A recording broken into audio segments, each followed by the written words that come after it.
Esta es la historia de dos científicos.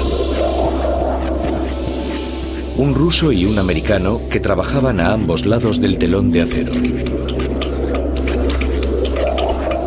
Ambos cruzaron los límites de la ciencia médica en su búsqueda del conocimiento. Fueron empujados por la misma ambición: trasplantar cabezas humanas de un cuerpo a otro.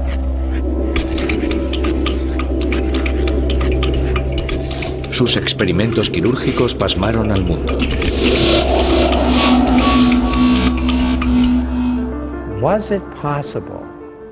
¿Era posible mantener con vida a un ser humano en su forma cerebral después de que todo su cuerpo hubiese sido sacrificado? Entonces, como ahora, sabía que se podía hacer. Sus creencias golpean la esencia misma de nuestro ser.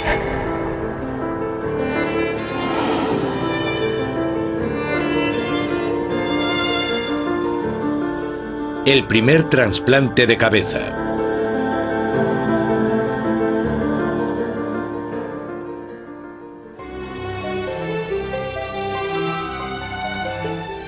En 1950, América era un país que rebosaba optimismo. El futuro parecía prometedor y lleno de innovaciones. Ciencia y tecnología eran las palabras clave en la era de la posguerra. La humanidad había dividido el átomo y pronto conquistaría el espacio.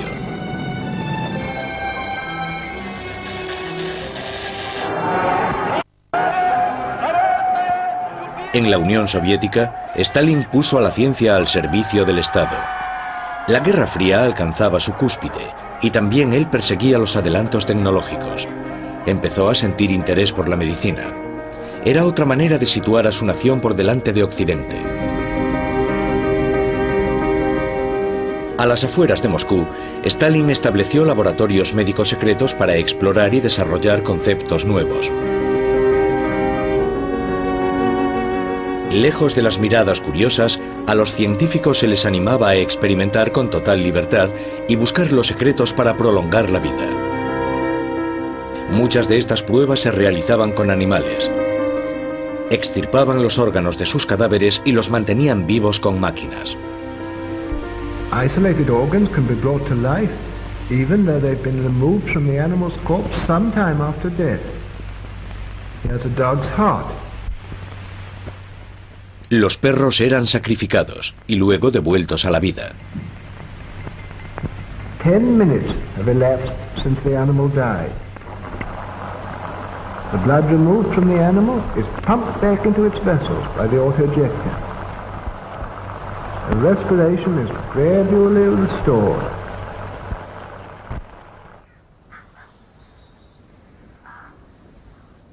Pero un hombre se diferenciaba de los demás en su determinación por llegar donde los otros no se atrevían.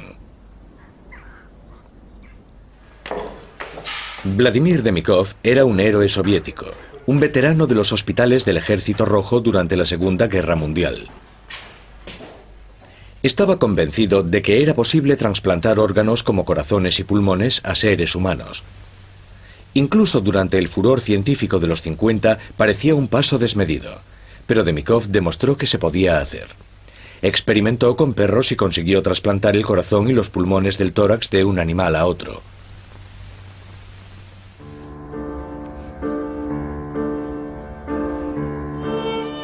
Sus experimentos sentaron los preliminares para los futuros éxitos en la medicina humana, pero su trabajo nunca recibió su merecido reconocimiento.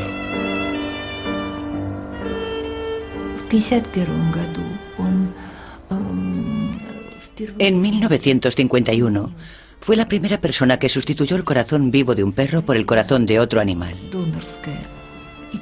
Así demostró que un animal podía vivir con un corazón trasplantado. Demostró que estas intervenciones funcionaban. Demikov estaba haciendo planes para realizar trasplantes de corazones humanos incluso 16 años antes de que el primero se consiguiera llevar a cabo. También hemos desarrollado planes para los trasplantes humanos. Cuando hayamos estudiado el corazón, podremos introducirlo en la cavidad torácica y finalmente sustituir el corazón original.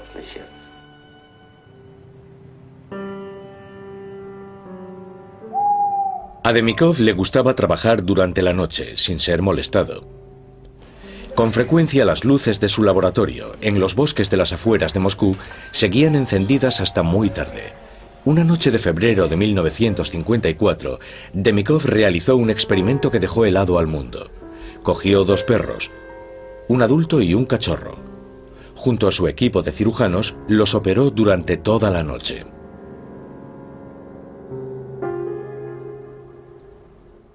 A la mañana siguiente, Demikov desveló lo que había logrado. Una criatura sacada de la ciencia ficción.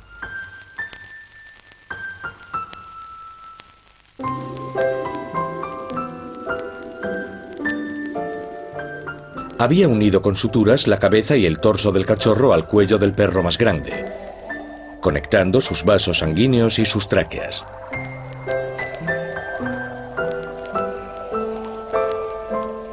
La propaganda soviética proclamó sus logros.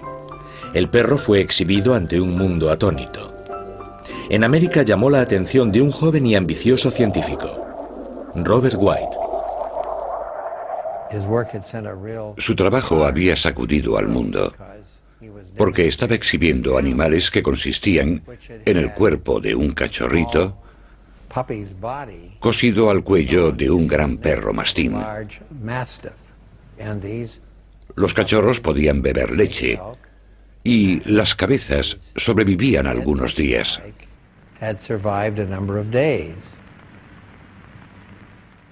Demikov creía que su experimento era un avance médico de primer orden. Lo hizo principalmente para demostrar que es posible trasplantar cualquier órgano, e incluso una cabeza y un cerebro. Demostró que hasta un órgano tan complicado como este podía funcionar satisfactoriamente dentro de otro cuerpo. En Occidente, las opiniones estaban divididas. Para muchos era una exhibición de monstruos, para otros un importante avance para la cirugía. Sacudió la ciencia mundial, porque en los Estados Unidos no había nadie que hubiese llevado a cabo lo mismo que el profesor Demikov.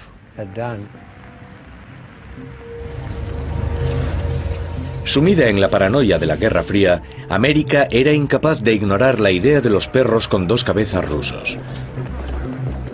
Los Estados Unidos no tardarían en poner en marcha su propio programa de trasplantes de cabezas.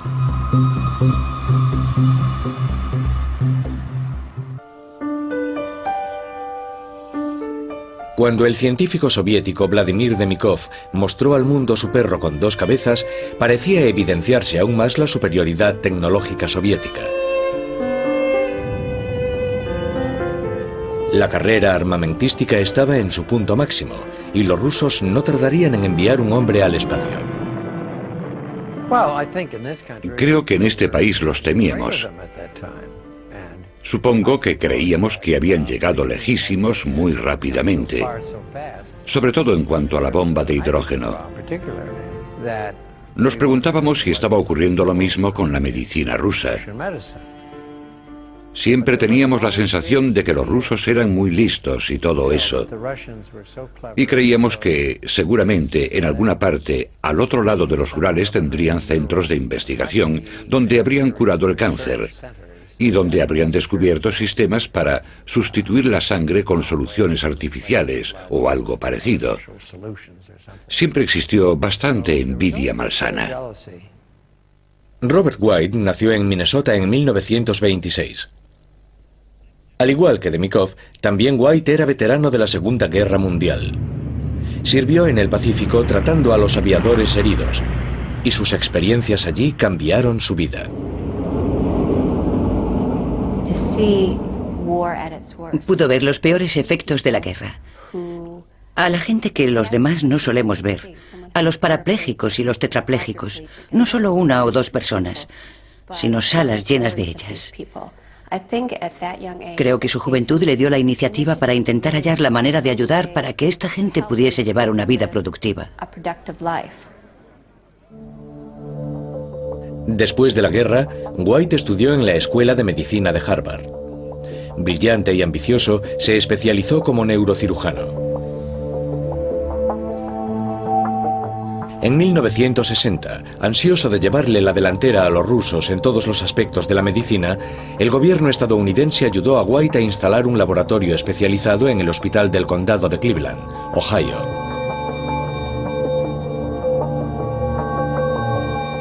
Aquí se puso manos a la obra a crear un centro de investigación del cerebro puntero en el mundo.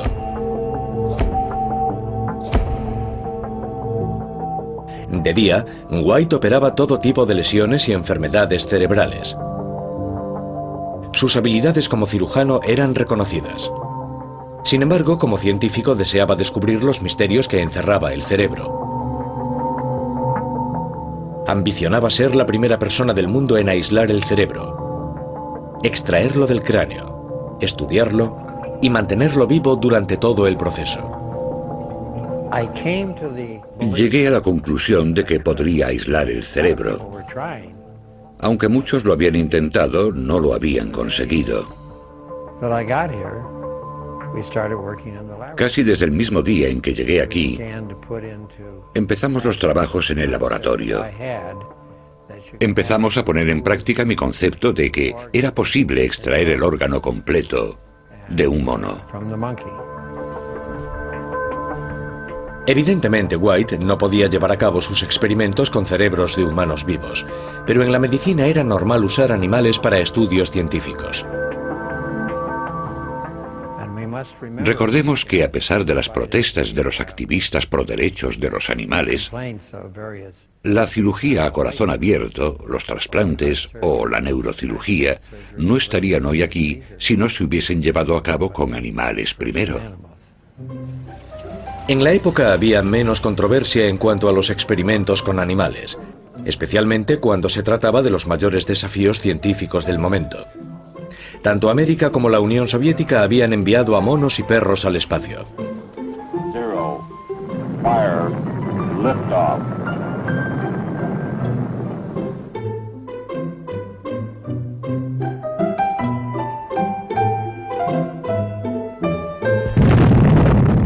A la hora de probar tecnologías nuevas, los humanos podían servir también como conejillos de indias.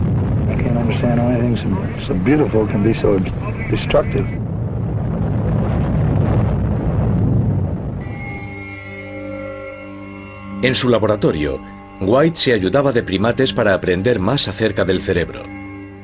En 1962 demostró sus extraordinarias habilidades quirúrgicas y consiguió lo nunca visto en medicina. Logró extraer con éxito el cerebro de un animal vivo, manteniendo el cerebro con vida. La más mínima pérdida de riego sanguíneo durante el proceso lo habría matado. Nadie había podido estudiar un cerebro vivo antes.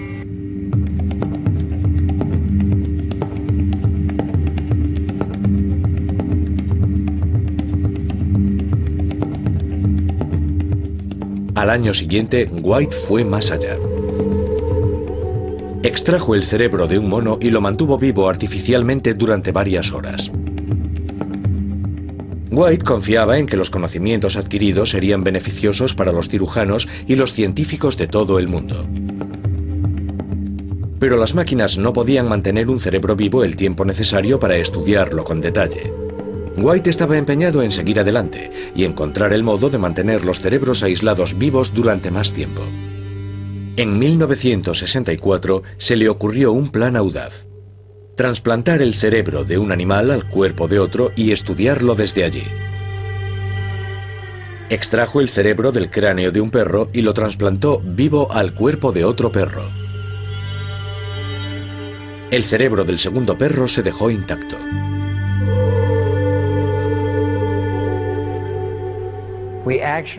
Abrimos el cuello del animal e introdujimos allí el cerebro.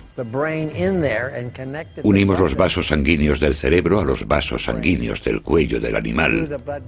Cerramos el cuello y por allí salían todos los tubos y cables. Fue un trasplante de cerebro en toda regla.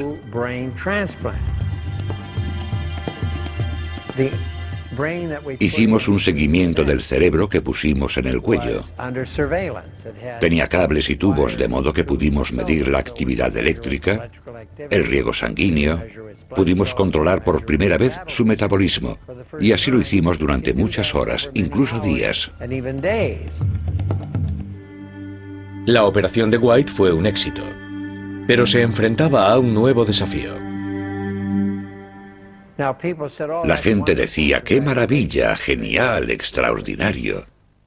El encefalograma está muy bien, el metabolismo es normal, pero ¿sabes si el cerebro piensa? ¿Sabes si el cerebro está consciente? White no podía contestar a esas preguntas. Ya que el cerebro trasplantado no podía expresarse, él no podía demostrar si había retenido la capacidad de pensar. Parecía que White había llegado a un impasse.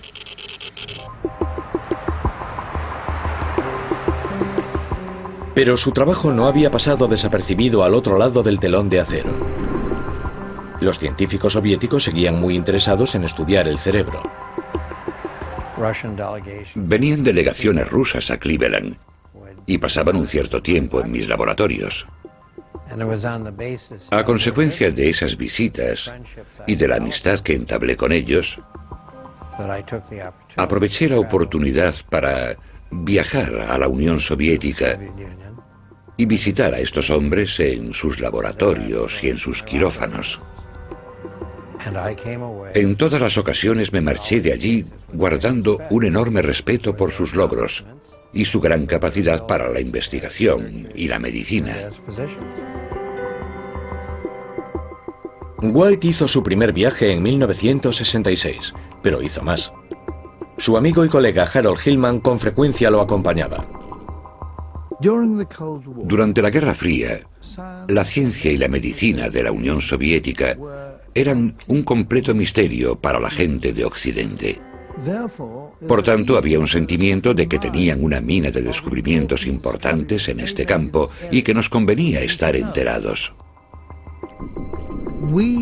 Comprobamos que les daba bastante miedo contarnos lo que hacían, porque lo que hacían en el Instituto de Investigación era considerado secreto de Estado.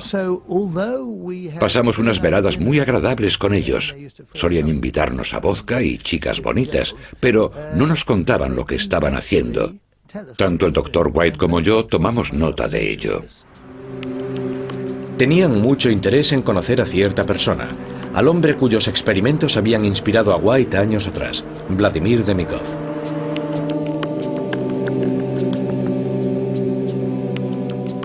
Desde que hiciera su experimento con el perro de 2 cabezas, Demikov había tenido éxito trasplantando otros órganos vitales de un perro a otro. Incluso había desarrollado técnicas nuevas para la cirugía coronaria. Pero en 1966 había caído en desgracia ante las autoridades y sus colegas, quienes pensaban que su trabajo era extravagante. Demikov fue expulsado de su laboratorio y cuando lo amenazaron con desalojarlo de su piso, pensó en suicidarse.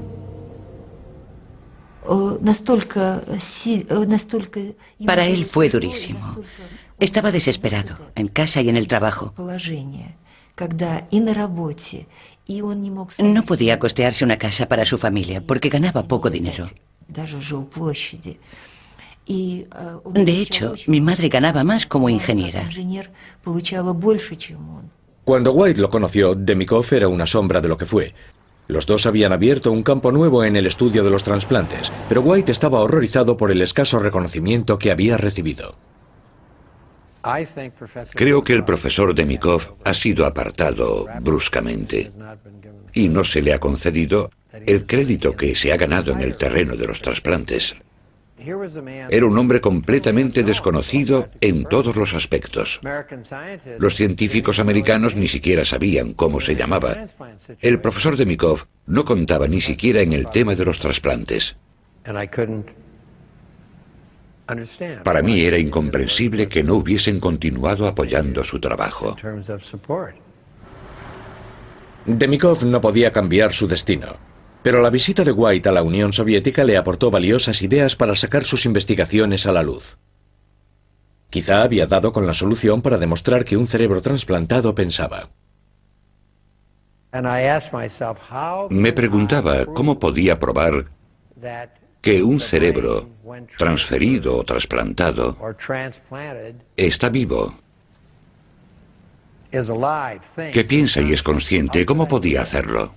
White conocía experimentos soviéticos parecidos, en los que las cabezas de perro separadas de sus cuerpos mostraban signos de estar conscientes.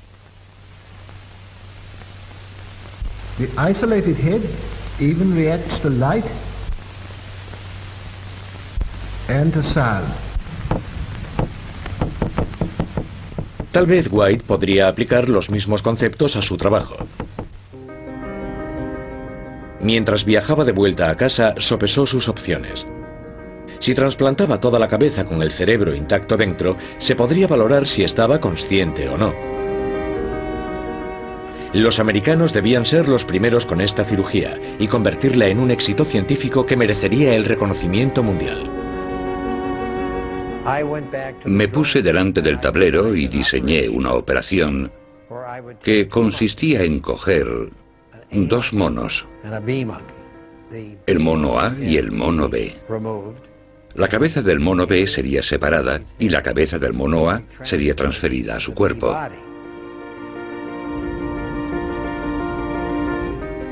White tardó 3 años en planificar su operación, que marcaría un antes y un después.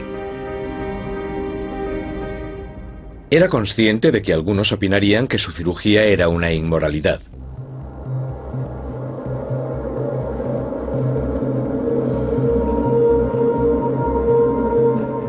A última hora de la tarde del 14 de marzo de 1970, el equipo de cirujanos de White comenzó los preparativos para efectuar el primer trasplante de cabeza en el mundo. La cabeza de un mono se trasplantaría al cuerpo de otro. El neuroanestesista subió a otra planta, donde tras una revisión de los veterinarios y ayudado por los auxiliares, administró a los monos una inyección intravenosa para que estuviesen anestesiados cuando los bajasen. White quería demostrar que la cabeza con su cerebro podía mantenerse viva y sensible tras ser trasplantada. Si lo conseguía, lo consagraría en su carrera. Una de las enfermeras que estaba en la operación era Debbie Camp, de 19 años. Estaba muy nerviosa porque nunca antes había ayudado durante los experimentos en esa planta.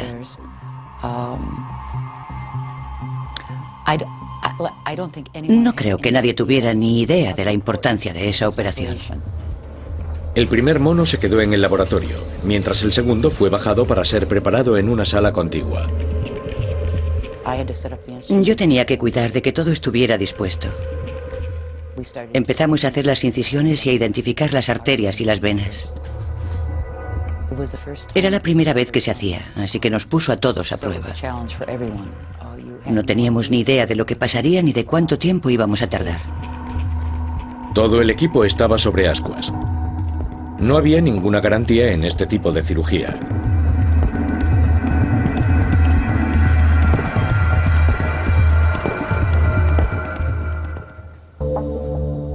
En 1970, Robert White intentó trasplantar la cabeza de un mono al cuerpo de otro. Esta película original de los archivos lo muestra mientras trabaja. Los dos monos fueron intervenidos en salas contiguas por el equipo de cirujanos de White. Ambas cabezas debían ser separadas de sus cuerpos para el trasplante. Fue un trabajo delicado. Era necesario no solo hacer una incisión alrededor de todo el cuello, sino lenta y cuidadosamente diseccionar los músculos y los vasos sanguíneos. Cada vez que se aislaba una arteria o una vena, había que efectuar una ligadura. No se podía seccionar ninguna hasta que todas estuvieran listas. Tuvieron que cortar los cuellos hasta que las únicas conexiones entre las cabezas y sus cuerpos eran sus médulas espinales y los vasos sanguíneos vitales. Tras hacer incisiones durante horas, llegó el momento de trasplantar la cabeza. Entonces colocaron al otro animal sobre la mesa. Ahora había 2 equipos de cirujanos y 2 animales. Éramos bastante gente porque había más auxiliares y por supuesto las enfermeras. Ambos monos fueron intervenidos, uno al lado del otro. La cabeza del mono A debía ser transferida al cuerpo del mono B. Primero hubo que transfundir el riego sanguíneo del cuerpo B a la cabeza a través de una red de tubos de plástico. Un momento de gran tensión. Si el riego sanguíneo hacia las cabezas se interrumpía, ambos animales fallecerían. Pero el monitor del mono A mostraba que su cerebro seguía activo.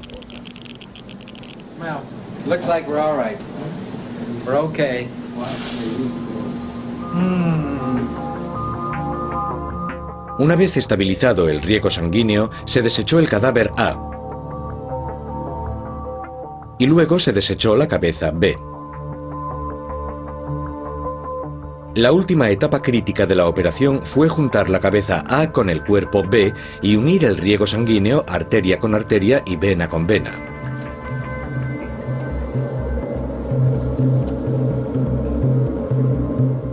Era una carrera contrarreloj. La cabeza del mono moriría si los vasos sanguíneos no eran unidos con la suficiente celeridad. El objetivo primordial era recuperar la circulación, para evitar que el mono falleciese. Lo más importante era unir las arterias y luego las venas, de una en una. Los vasos sanguíneos fueron conectados, pero no se tocó la médula espinal. Es imposible reconectar los nervios una vez que han sido seccionados. Entonces empezamos a suturar los músculos y los tejidos del cuello. Empieza a parecer que el animal solo ha sufrido una incisión circular. Pero tenemos que esperar a que salga de la anestesia.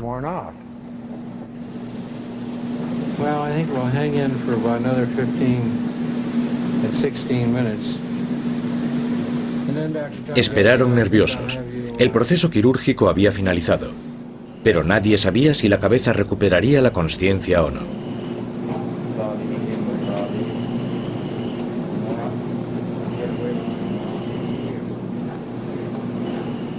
Esta película original muestra lo que sucedió a continuación.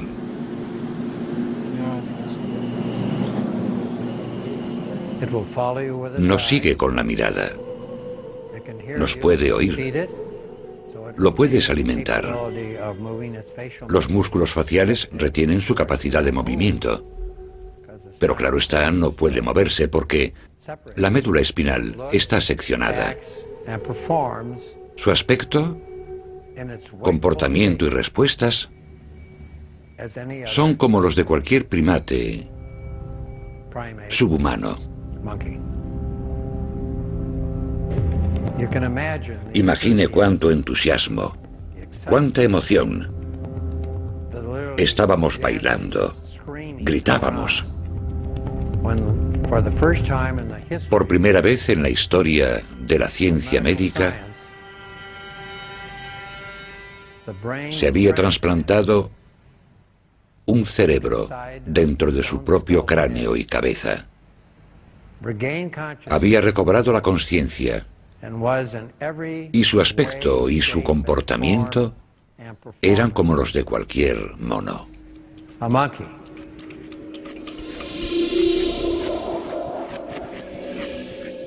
White lo había hecho, pero pensaba llegar todavía más lejos. ¿Sería capaz de hacer un trasplante de cabeza entre humanos? Se había hecho el primer trasplante de corazón humano 3 años antes. Y para White, eso era solo el principio. ¿No sería posible realizar una cirugía que salvase vidas humanas, que salvase sus cerebros? De la misma forma en que se puede reemplazar un corazón, un pulmón o un riñón para salvar la vida de un paciente y la de su cerebro, se le podría dar un cuerpo entero. Parecía una idea irracional. ¿Operaciones para trasplantar una cabeza humana viva al cuerpo de otra persona? Cuando trabajaba en el hospital, White con frecuencia veía víctimas de accidentes con muerte cerebral, pero cuyos cuerpos no estaban dañados.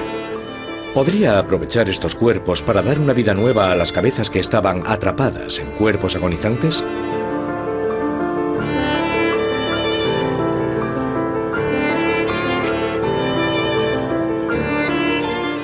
Pero hay una diferencia fundamental entre el trasplante de corazón y el trasplante de cabeza. El corazón tiene una estructura relativamente sencilla. Es un sistema de bombeo estupendamente diseñado. Tiene un número limitado de conexiones, por lo que se puede extraer un corazón para meter otro. La razón por la que no se puede hacer lo mismo con un cerebro es porque requiere seccionar cientos de millones de conexiones con el cuerpo. Conexiones que no se regeneran. Un trasplante de cabeza supone seccionar la médula espinal. Eso paralizaría del cuello para abajo a cualquier paciente. Pero para White, los trasplantes de cabeza podrían ayudar a algunos tipos de pacientes.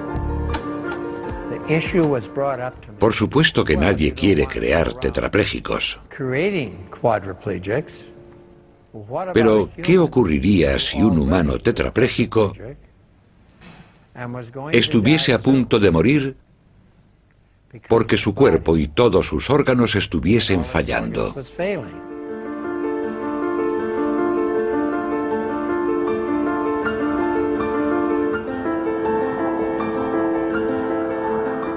Pero había argumentos de peso en contra de la propuesta de White. ¿Seguiría siendo la misma persona cuya cabeza estuviese viviendo con un cuerpo ajeno?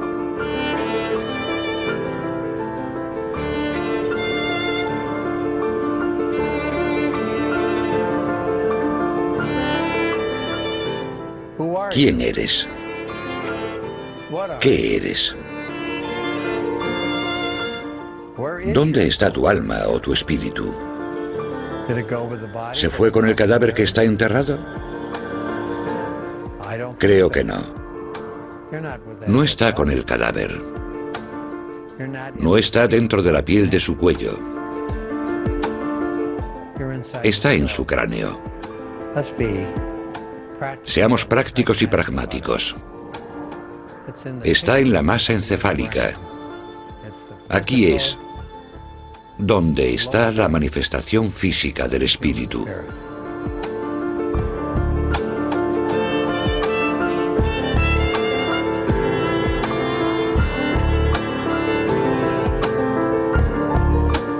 Muchos científicos y filósofos discuten las teorías de White. Stephen Rose, eminente neurocientífico, opina que el cerebro humano y su cuerpo están ligados inextricablemente.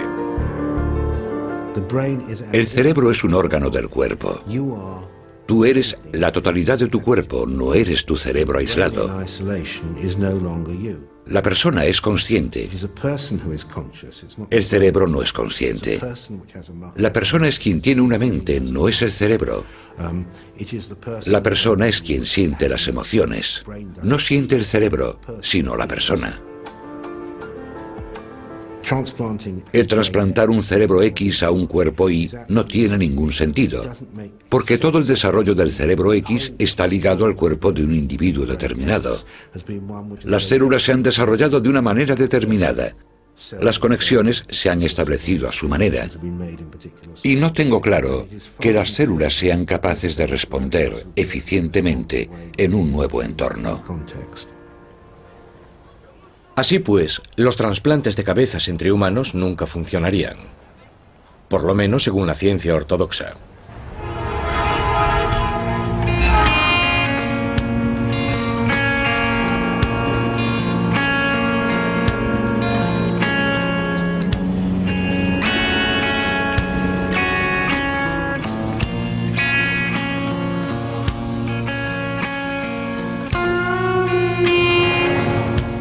Cuando White desveló los resultados de su trasplante de cabeza entre monos 2 años después de hacerlo, sus colegas no le aplaudieron.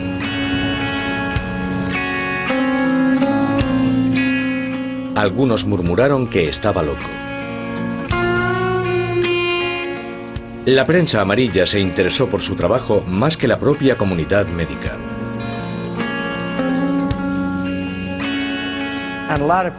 Supongo que hasta cierto punto mucha gente ha tergiversado mis motivos y sin duda me han convertido en un Frankenstein. Seguramente no entienden nada porque ni siquiera han leído la novela. De pronto, en vez de abanderar una revolución en la medicina, White estaba siendo atacado. Había una fuerte oposición por parte de los activistas antivivisecciones, llegando incluso a las amenazas. En segundo lugar, le resultaba difícil obtener el dinero necesario. En tercer lugar, no conseguía que otros grupos lo hicieran. Es muy difícil cuando se trabaja en un campo semejante, que es muy caro, y cuando no tienes acólitos y nadie te apoya.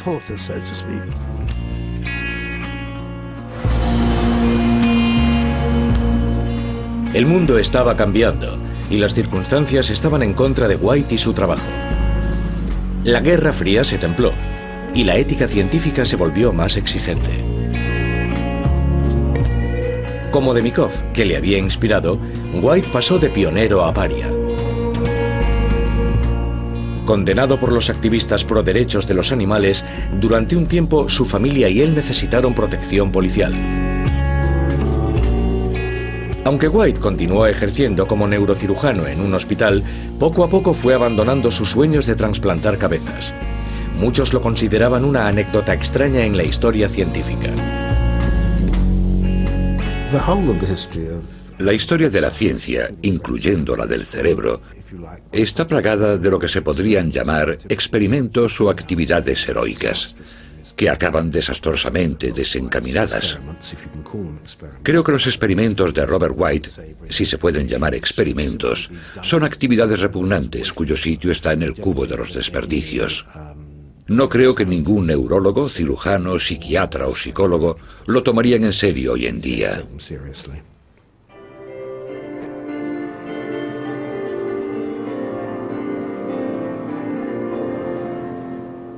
Han pasado más de 25 años desde que White practicara sus trasplantes. Devoto católico, acude a la iglesia casi a diario. Tras una vida dedicada a operar a ricos y pobres en el hospital de Cleveland, tiene muchos admiradores. A pesar de la controversia que ha suscitado con sus investigaciones, White ha sido el asesor de bioética de 2 papas. Muchas de las personas que compartían su promesa de nuevos horizontes permanecen leales a sus ambiciones.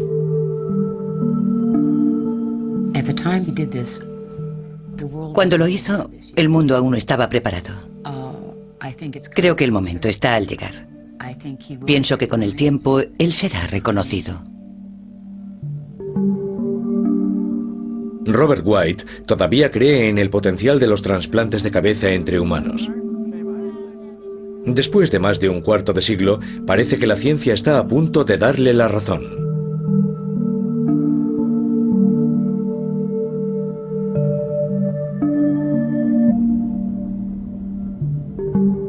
Jackie Bailey se rompió la columna en 1980, cuando se cayó escalando un rocódromo.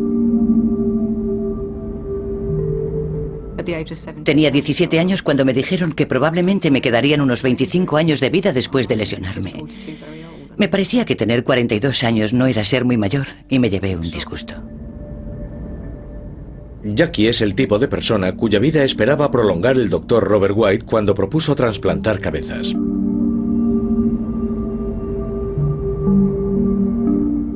Hace 20 o 30 años, las expectativas para alguien con una lesión de médula eran de unos 20 años de vida aproximadamente. Nos esperaban fallos renales, por supuesto, problemas en los hombros, respiratorios, dermatológicos. Cualquiera de ellos podría conducir a la muerte prematura. Si al Dr. White se le hubiera permitido desarrollar sus trasplantes de cabezas humanas, en teoría podría haber prolongado las vidas de gente con lesiones medulares. Niños, ¿de dónde sacarán tantas energías? Hoy, los adelantos en la medicina significan que gente como Jackie vive más tiempo. Con 43 años, ofrece su apoyo a los nuevos lesionados. Las lesiones de médula espinal causan parálisis e incontinencia urinaria y fecal. A menudo los pacientes no sienten nada, pero algunos tienen dolor crónico. ¿Cuántos años tendrá ese? ¿A ti qué te parece? Cambia la manera en que percibimos nuestro cuerpo. No sientes gran parte del cuerpo. Es decir, las partes que siento son mías, soy yo, son Jackie. Las partes que no siento, es como si mi cabeza estuviese en otro cuerpo. No consigo moverlo. Mi cuerpo hace cosas que no puedo controlar. Así que es casi como si fuese un cuerpo prestado, ¿entiendes? Si lo has perdido todo y lo único que funciona es tu cabeza con tus pensamientos, esa eres tú. Es tu cerebro, ¿sabes? Es tu cabeza. Todavía después de una lesión medular sigues siendo tú. Conservas tus recuerdos anteriores. Te gusta lo mismo. Las mismas cosas te hacen reír o llorar. Tu cuerpo es lo único que no funciona. Entonces, ser trasplantada a un cuerpo sano quizá no sea una idea tan disparatada. Además, estamos muy acostumbrados a poder trasplantar parte de un ser humano a otro. Actualmente se pueden trasplantar manos. Hace no mucho tiempo tuve la oportunidad de conocer a un hombre con ambas manos trasplantadas. Estaban funcionando asombrosamente bien. Me fascinó estrechar la mano de un hombre cuyas manos no habían sido suyas, pero que ahora sí lo eran. Ahora esperamos ver trasplantes faciales. Con el tiempo tendrán éxito. Los trasplantes de cabeza difieren mucho de los de cara o extremidades.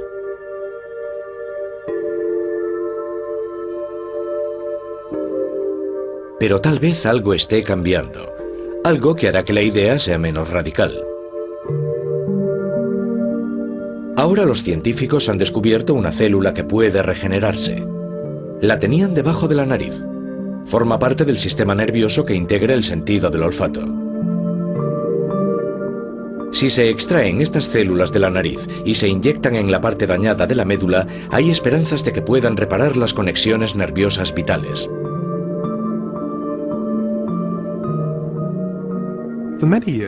Durante muchos años, estudiar la parte del sistema nervioso que se ocupa del olfato ha sido muy interesante. Pero hay relativamente pocos estudios de la neurociencia, el funcionamiento del sistema nervioso. Lo teníamos delante, pero hasta hace muy poco nadie se había percatado de que la gran capacidad regenerativa que normalmente ocurre en la parte del sistema nervioso del olfato podría ser canalizada hacia otras partes del sistema nervioso, particularmente a la médula. Las pruebas de laboratorio son alentadoras. Pero los científicos que llevan a cabo las investigaciones son cautelosos en cuanto a la efectividad del tratamiento en personas con lesiones medulares. No está a la vuelta de la esquina. Llegará dentro de unos años, en cualquier momento. No será la solución a todos los males ni la curación. No será como si dijésemos, puedo olvidarme de mi lesión medular y me voy caminando a casa. Pero puede mejorar tu calidad de vida. Sin embargo, las posibilidades de arreglar todo lo que estaba dañado, la verdad no las veo todavía. Pero quién sabe. Lo cierto es que llevo 25 años en esta silla y siempre ha habido algo a punto de ocurrir, pero hasta el momento nada. Si algún día es posible reparar las médulas espinales, tal vez se podrían usar trasplantes de cabezas para salvar vidas.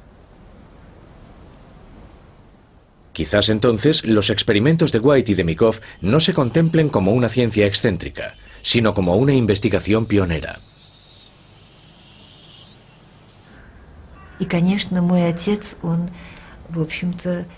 Mi padre decía que para hacer trasplantes de cabeza había que tener valor intelectual. Es posible que tales trasplantes que se desarrollaron en el siglo XX se conviertan en un desafío para los médicos del siglo XXI.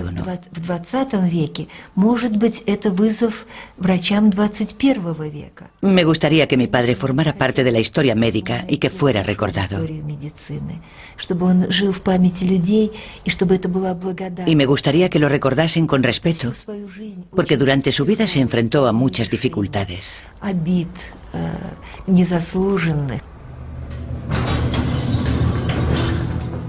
Robert White también quiere que lo recuerden. Es cauteloso acerca de las perspectivas de reparar la médula. Sabe lo difícil que es conseguir que los nervios se regeneren. Pero si algún día se consiguiera, tal vez su laboratorio sería considerado como la cuna de la nueva era de soluciones quirúrgicas.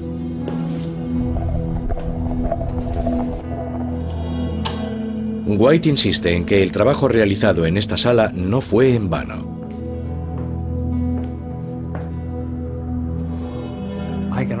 Casi oigo sus voces. Esta sala estaba llena de gente. Y sin embargo, en esta misma mesa, la cabeza trasplantada de mono nos demostró que recobraba el conocimiento. White cree firmemente que tendrá su lugar en la historia de la medicina. El tiempo dirá si está en lo cierto. Me gustaría que se preservase y que estuviera a disposición de los estudiantes y los profesionales. Quiero que puedan observar maravillados y que entiendan, como ya hicieron muchos, lo que aquí se hizo. Puede que algún día el trabajo del Dr. White se considere algo más que una extraña anécdota dentro de la historia de la medicina. Puede que llegue el día en que las cabezas de las personas puedan sobrevivir en otros cuerpos. Pero White no lo verá. Jamás conocerá el veredicto final del mundo sobre su visión de la vida.